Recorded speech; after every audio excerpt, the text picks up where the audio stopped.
Welcome to MedEvidence, where we help you navigate the truth behind medical research with unbiased, evidence-proven facts. Hosted by cardiologist and top medical researcher, Dr. Michael Koren. Hello, I'm Dr. Michael Koren, the executive editor for MedEvidence.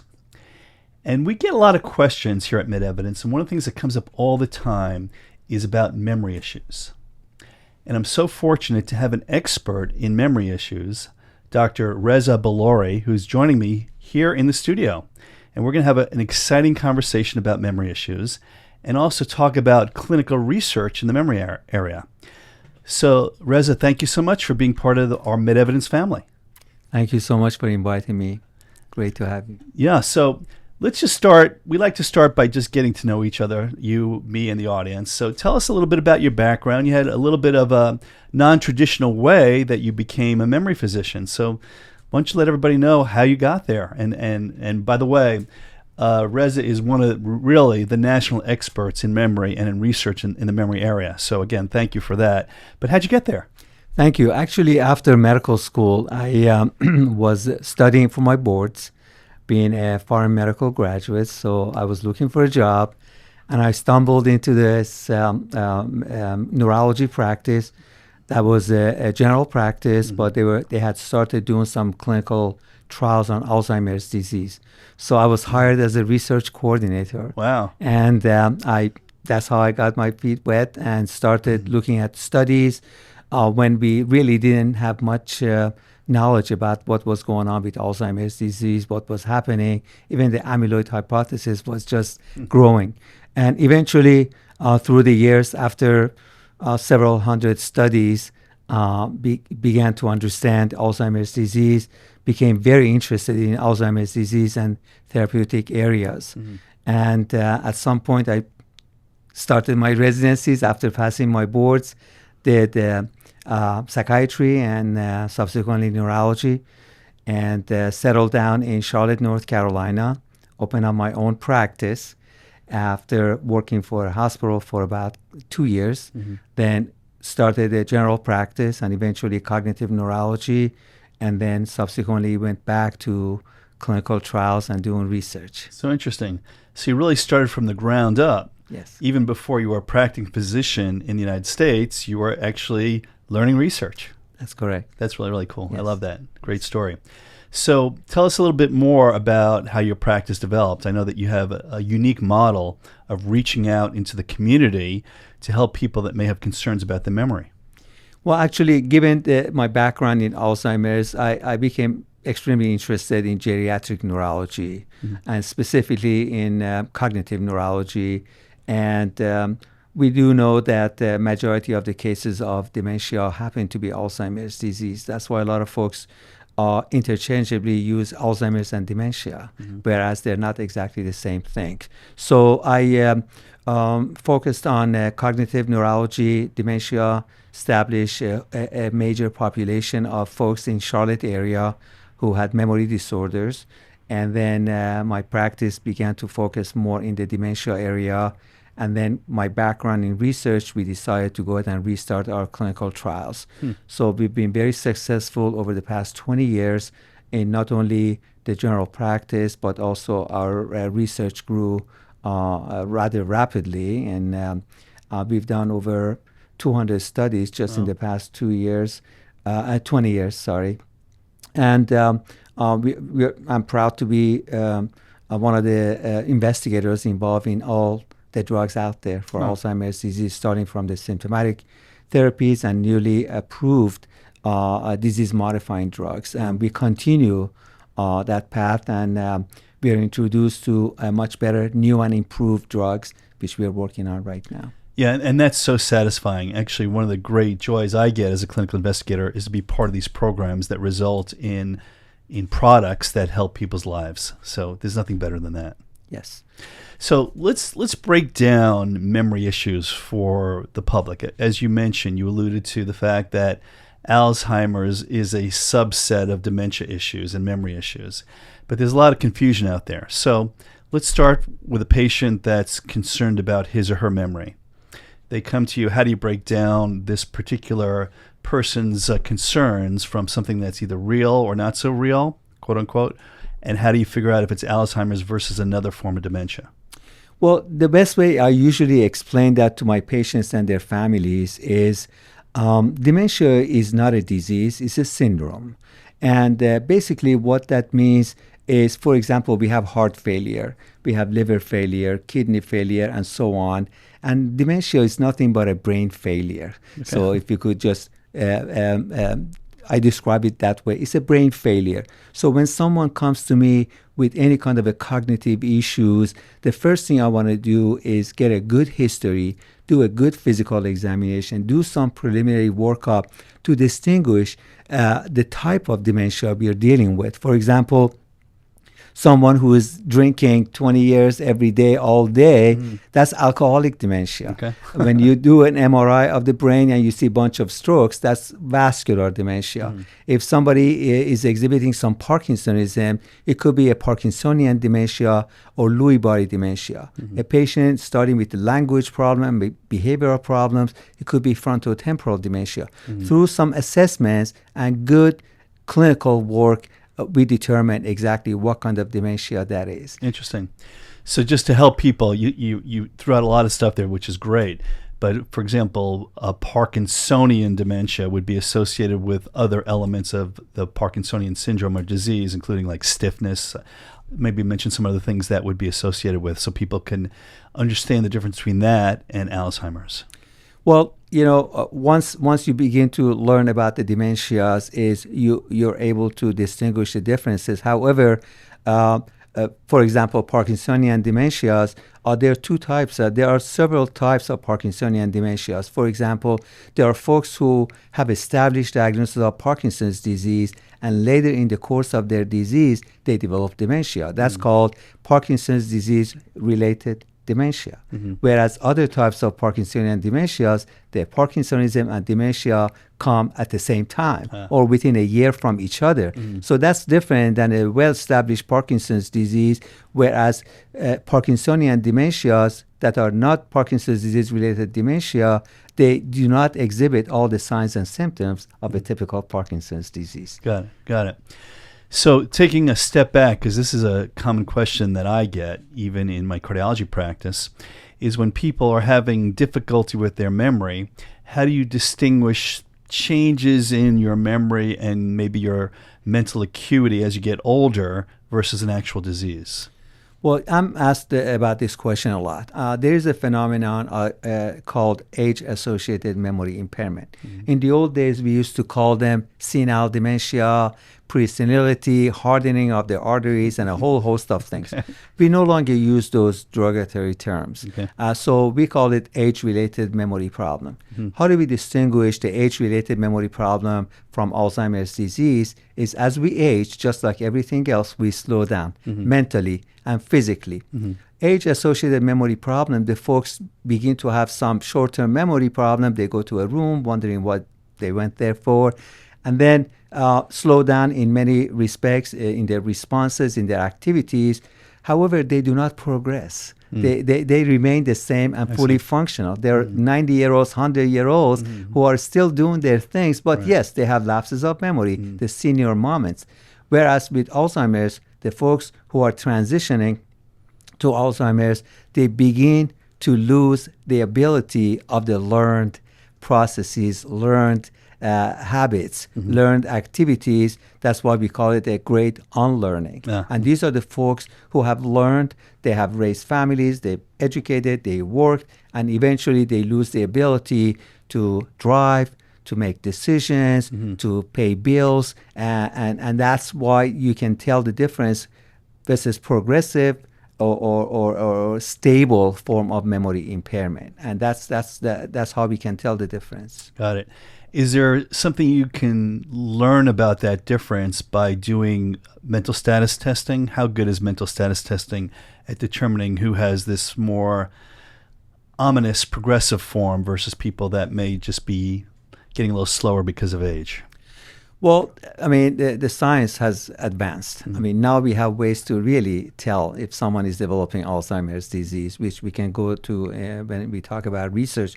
But generally, a good clinical practice, a good practitioner observes the patients for a while to see who is declining and who is not. The best source of information is patient's family. Okay. They tell you he or she is not the same. He forgot, he got lost driving, he forgot to pay a bill, he made a bad decision, he got scammed online. Those are the things that raise the flag of something else is going on. And besides, when we talk about dementia, when we talk about memory, it's not just memory. It's memory, problem solving, decision making, planning, organizing. Everything is affected. It's not just memory. Memory is the first thing we notice, but everything else happens. So interviews with family and the patient you think is more valuable than some of the formal cognitive testing, or there's a role for both? It's a combination. There's a role for both. Of course, we do rely on some of the testing, but there's nothing better than a good history from the patients, from their families. They tell you everything that's going on, and if you're experienced, you can catch on as to what's going on. And then, of course, you order your general workup, MRI, blood work, and a whole host of things. But basically, I personally rely on that history and physical exam before anything else. Fascinating. Interesting. So tell us a little bit more about Alzheimer's as a percentage of all forms of dementia, and then walk us through what the definitive test is for Alzheimer's. Well, like I said earlier, the reason folks use the Alzheimer's and dementia interchangeably because 60 to 80% of the dementias happen to be Alzheimer's disease. And for that reason, besides the good history and physical exam and some of the initial assessments, now we have sophisticated methods, brain PET scan, amyloid PET scan, tau PET scan, blood biomarkers, and a genetic test to check for susceptibility gene for Alzheimer's disease. Now we have become much more sophisticated in actually identifying the Alzheimer's versus non-Alzheimer's types of dementia. In fact, now most of the research is focusing on prevention to identify the patients who are at risk of developing Alzheimer's disease 20 years from now. Interesting. So that's how we have advanced, whereas we are identifying folks who will be developing Alzheimer's disease 20 years from now. The changes in the brain have started, but they're functioning normally. They're working, they're raising family, they're making decisions without any problems. So fascinating. So tell us a little bit about the definitive test that gets people involved in a clinical trial. What do you usually have to find for people to be able to enroll in a clinical trial? Well, for the longest time, I'm sure a lot of folks have heard that we used to say, after a patient passes, you do the pathological evaluation of their brain. We no longer do that. So the evolving diagnostic workup initially was brain PET scan, just a FDG PET scan to distinguish between Alzheimer's, frontotemporal dementia, Lewy body dementia, and so on. But with the advent of the amyloid scans, now we can do amyloid PET scans where we can actually see the amyloid that lights up in those images. We can tell. So interesting. However, unfortunately, amyloid PETs are very expensive. And a lot of insurance companies, even Medicare, was not on board with that, $10,000, $15,000. So then we resorted to spinal fluid analysis, where if the theory goes, if those proteins are sitting on the brain, there's not enough of them drained in the spinal fluid. So by those measurements, we could come to a fairly close approximation of the development of Alzheimer's disease. Over the past 5 years, now we have blood biomarkers.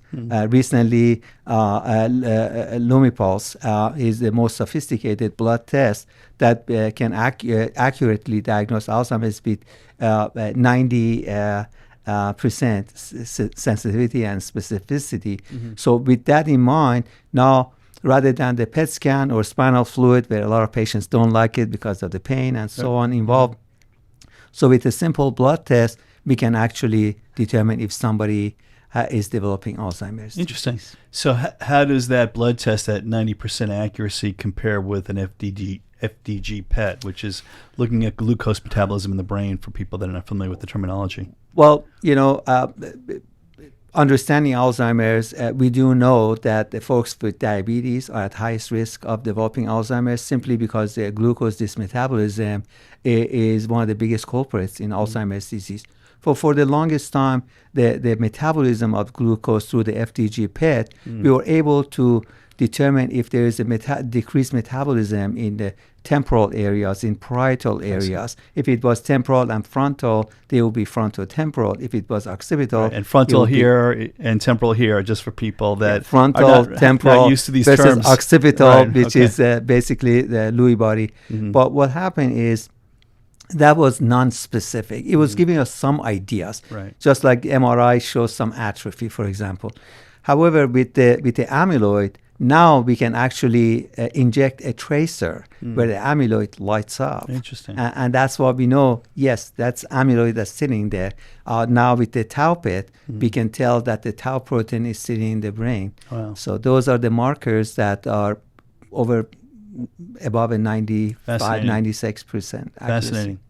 Okay, so we diagnosed somebody with Alzheimer's dementia. Tell us about the therapy. I know there's some old school drugs that we've used. Are they still being used? I know there's some really interesting research findings that have led to new approvals. So why don't you break that down for everybody? Yeah, I remember when I was a research coordinator in Miami, initial medications were focusing on cholinesterase inhibitors. And because the cholinergic theory was out there, we did know that cholinergic deficiency caused Alzheimer's disease. And it's interesting how it came about. The folks who were using scopolamine patch for the seasickness, they were beginning to become forgetful. That's how it all came about. Interesting. Okay. They realized the cholinergic therapy. So a lot of companies, a lot of the scientific community began to focus on cholinergic therapy. So the body cannot metabolize choline. So they found indirect ways of finding how we can increase the acetylcholine.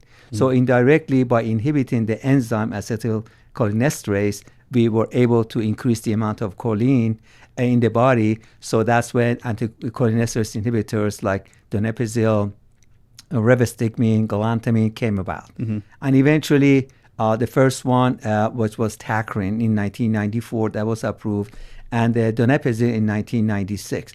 Those were the symptomatic therapy. They were providing some symptoms for a year or two or maximum 3 years, and then they would become less efficient because there was less cells to rescue. Right. So eventually, memantine was approved. We did work on in 1996. It was approved in 97. It's a different class of drug. It's an NMDA receptor antagonist.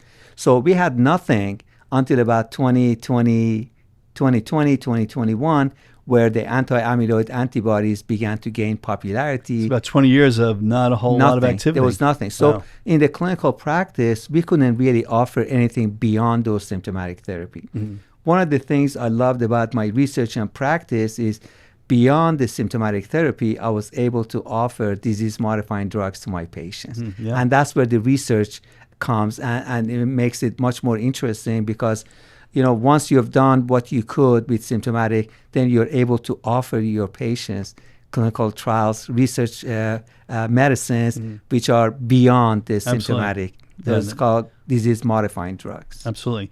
So where do we stand with anti-amyloid drugs and disease-modifying drugs? Do we have the magic bullet yet, or what should we be looking for? What is your recommendation in terms of what people should ask for at this point in terms of how far we've progressed? Well, definitely, we have been able to slow the progression of the disease. I think that's a major victory as far as I'm concerned. And there was 4 that was came out, and the first one, unfortunately, because of some potential side effects, did not pan out. However, right now, the 2 most successful anti-amyloid antibodies are Leqembi or lecanemab, or Kisunla or donanemab. Those 2 drugs are available. So physicians, not only the researchers, not only the neurologists, a lot of physicians can offer it, but they do require very careful monitoring because of potential side effects. So having said that, right now, the drugs that we are testing are the new and improved anti-amyloid and anti-tau antibodies that we are working on, which I believe within the next few years, we're going to have combination of anti-amyloid and anti-tau antibodies to really put a dent in the course of the disease. However, a lot of people ask me, when are you going to find the cure? The best answer I can give is, in order to find a cure for a disease, you have to find a single etiology for that disease to be able to tackle. Alzheimer's is not caused by one thing. Alzheimer's disease is caused by a whole host of bad things that happens in the brain. So are we going to be able to tackle every single one? Probably no, but I anticipate a cocktail of medicines are eventually really going to put a stop to the progression of the disease, because just like HIV, Right. you know, in the beginning, when I was in medical school in the 80s, It was a death sentence. death sentence. But now people are living with a good cocktail, normal lives. So I'm hoping for that for Alzheimer's Interesting. disease. Very, very interesting. So what's the next chapter for you? I know that we talked a little bit about the fact that you've been doing this for a while and you're really interested in helping the next generation become great researchers. So tell us a little bit about that. Well, actually, my philosophy in medicine has always been, there's a lot I don't know. But what I do know, I would like to go ahead and pass it on to the next generation, to the students, to the residents, to the new neurologists, new psychiatrists, new physicians who have an interest in tackling this devastating disease that's really affecting. It's not only national, it's international catastrophe that I would like to go ahead and pass on the knowledge and do the best I can to contribute. Absolutely. So you have a bunch of mentees lined up to follow in your footsteps, as I understand it. Yes, Well, yes. That's exciting. Yes. Reza, that was fascinating. That was a great, great summary of Alzheimer's dementia and a great summary of some of the research that has led to some effective products and really hope for the future in terms of potentially a cocktail that will turn Alzheimer's dementia into something that's very manageable, like HIV disease, as you pointed out. So those are really, really exciting things. Any final words you want to share with our audience with regard to your approach or what they should do if they're concerned about memory issues? I mean, the best advice I can give to healthcare providers is be aware of memory issues. Don't just discount it. Don't sweep it under the rug. Get some help. Do some assessments. If you don't feel comfortable about doing that, send them to the memory specialists. Send them to the memory centers. Have them worked up, because these folks deserve better than just, it's just aging. What do you expect? Right. I think that's when I do my talks to the primary care physicians and other neurologists, I emphasize the fact that it's very important for us to be able to establish some kind of a criteria as part of the annual workup of Medicare, wellness programs. And I think that's extremely important. I think I need to emphasize that we are doing some prevention trials right now. Prevention trials are for people who do not have memory problems, but they have the markers of Alzheimer's disease. And one of the studies just got okay to continue, which is very exciting. If that drug pans out and it's approved, I think I'll be the first one to say after the age of 50, everybody should be screened for Alzheimer's disease to catch it early on before the symptoms begin. Makes sense. Because by the time you come with symptoms, several years has already passed. Right. So catch it early, that's the key. Absolutely. Well, that's great insight. So thank you very much for sharing that. Welcome. So Reza, give us an example of a patient that's been helped by the advances in pharmacotherapy for Alzheimer's. Well, the new disease-modifying drugs actually do dissolve these proteins in the brain. For example, the newly diagnosed, newly approved drugs, Kisunla and Leqembi, we can actually measure the amount of protein that's been cleared by these drugs. And by that, in fact, at some point between a year and a half to 2 years, you can actually stop those because the clearance has been completed where the brain almost has no more amyloid or tau protein. So that's quite impressive that I believe that with new and improved therapies with less potential side effects, we should be able to get this. I have many patients that I've been following that in the past, they would not survive beyond 5 or 6 years. 10 years on, they're still communicating, they're interacting. So that's quite rewarding for me as a researcher. And you see people that respond clinically that actually get better. Yes. Isn't that great? Yes. There are some authorities that actually believe Alzheimer's is a type 3 diabetes, simply because we do know that brain uses glucose as a fuel. So when there is not enough glucose or there is a disruption of the glucose delivery to the brain is affected. Right. There are two types of Alzheimer's disease. There's an old onset, there's a young onset. Fortunately, young onset is a minority of the cases, and they happen to run in families almost in a form of autosomal dominant inheritance. There's a group in Colombia. Everybody has Alzheimer's disease. Even children have Alzheimer's disease. Fortunately, young onset Alzheimer's disease is rare simply because it's a more malignant form of Alzheimer's disease. It happens in a younger population with significant behavioral disturbances. But the majority of the cases are the older type Alzheimer's. So if I'm going to develop Alzheimer's disease, I don't mind in my 50s and 60s. I mind in my 80s. Got it. What happens is statistically, the Hispanics are at the highest risk of Alzheimer's disease. Interesting. Followed by the African Americans and then Caucasians. Oh, okay. So why don't we have more Hispanics or African Americans? Simply because of the availability of the healthcare and educational background to seek help. I think that's been a Is there any theories as to why Hispanics are at higher risk? Well, my theory is the folks in the minority community do not get the medical attention that they deserve for hypertension, for diabetes, for high cholesterol. And we know at the end of the day, all these brain disorders are vascular. Yeah. It gets into something interesting, which is called the Hispanic paradox. So people of Hispanic ethnicity actually live 3 years longer on average than white people. And that's always an interesting little tidbit in the United States that we don't talk that much about. So there's some things that Hispanic populations are doing really well. They have a closer family ties, having a Hispanic as a wife. Well, that could be, or they eat better, or they are more physically active. But it's an interesting paradox. Yes. So Reza, a lot of my patients come to me and ask me, I'm really concerned I have Oldtimer's disease. So is it Oldtimer's or is it Alzheimer's, and why do we call it Alzheimer's? Actually, a lot of folks, since age happens to be the biggest risk factor for Alzheimer's disease, so a lot of older folks develop Alzheimer's. So it's just, some folks say it old-timers disease or Alzheimer's disease. In fact, the term comes from Dr. Alois Alzheimer's, who was a German pathologist and had seen a patient who was a very young woman in her 50s. The initial description of Alzheimer's change was a young onset Alzheimer's patient, which that's how the name came about, Alzheimer's. So it's a relatively modern disease, only about 100 years old. That's right. Reza, it's been a delightful conversation. Thank you for being part of MedEvidence. Welcome. Thank you so much for having me. Thanks for joining the MedEvidence podcast. To learn more, head over to medevidence.com or subscribe to our podcast on your favorite podcast platform.